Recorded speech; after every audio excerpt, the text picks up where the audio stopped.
खाली मुंडकं वर पाय, एक मराठा, एक मराठा, लाख मराठा, एक मराठा, लाख मराठा, एक मराठा, लाख मराठा, करायचं का?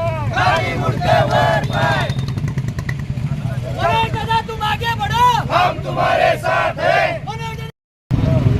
छत्रपति शिवाजी महाराज की जय। मनोज दादा तुम आगे बढ़ो, हम तुम्हारे साथ हैं, लड़ेंगे जीतेंगे, हम सब लड़ेंगे, लड़ेंगे जीतेंगे, हम सब लड़ेंगे। या बार्शीच्या गाढवाचं करायचं का? गाढव पेटा नाही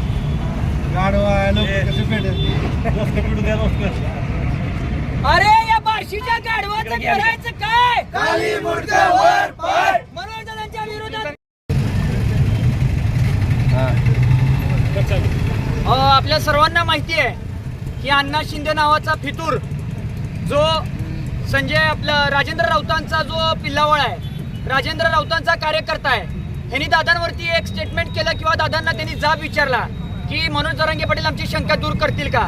पहिली गोष्ट मी सांगू इच्छितो की जरांगे पाटील हे पूर्ण समाजाच्या शंका ऑलरेडी त्यांनी दूर केलेल्या आहेत. त्यामुळं ह्या पिल्लावळनी कोणत्या तर त्यांच्या राजकीय फायद्यासाठी, राजेंद्र राऊतांच्या राजकीय फायद्यासाठी असे स्टेटमेंट करून मराठा समाजाची डोकी भडकू नये. कारण ही असल्या फितुरांमुळं आतापर्यंत जे समाजाचं नुकसान होत आलंय ते नुकसान असल्या या फितुरांमुळेच झालेलं आहे.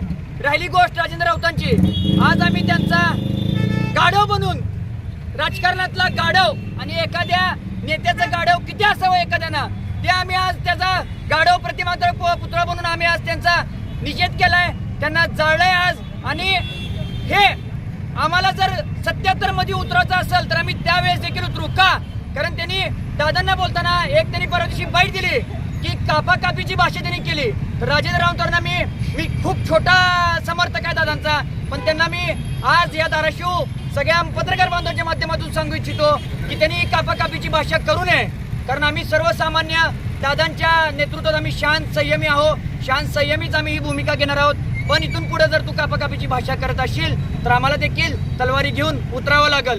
आणि इथून पुढं मी विनवणी करतो, प्रत्येक आमदार, प्रत्येक खासदार, प्रत्येक लोकप्रतिनिधीला मी विनवणी करतो की कृपा करून मनोज दादांच्या विरोधात तुम्हाला जर त्यांच्या समर्थनार्थ उतरायचं नसेल तर विनवणी करतो की किमान त्यांच्या विरोधात तर तुम्ही कोणती भूमिका घेऊ नका. आरक्षणाचा लढा हा कसा न्यायचा, काय न्यायचा, ओबीसीतून कसं घ्यायचं हे मनोज दादा जरांगे पाटलांना चांगलं माहिती आहे. त्यांना ज्ञान शिकून एवढं सरकारमध्ये कोण अजून पैदा झाला नाही, त्याच्यामुळे त्यांनी ज्ञान शिकू नये. जी आमची लढा, जी आमचा संयमी लढा चालू आहे तो लढा शेवटपर्यंत आम्ही असं नेऊ आणि आमचं आरक्षण जे आहे ते ओबीसी मधूनच खेचून आणू.